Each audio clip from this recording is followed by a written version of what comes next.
with me up here to the top of my kitchen, because right now we're going to talk about face frames. By face frames, remember those are the parts of the doors attached to, right? Face frames are these parts all right here,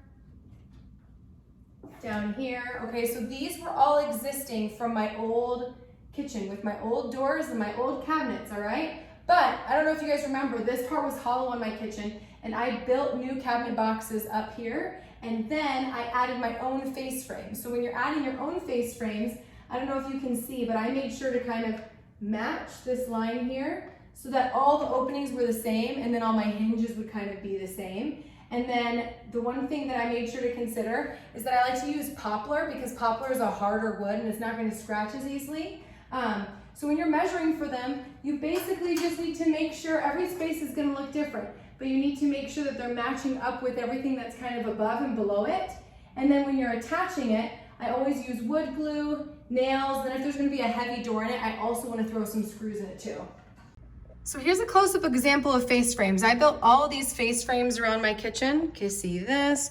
Going all the way down. I built all these face frames, and to get the best look, so remember I'm using poplar or hardwood. I avoid pine just since it's so soft.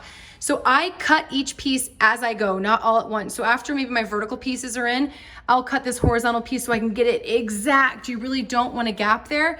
And there's even a trick where if you have it slightly long, you can cut the board slightly long and kind of bend it a little bit like this. And then when you push it in, it's a really tight fit. And if for some reason you do have a little bit of a gap, you can use some wood filler, you can sand it to get the best finish. And then when I attach them, I'm attaching them with wood glue, nails, and then where there's heavy doors on them, you can throw some screws in them too.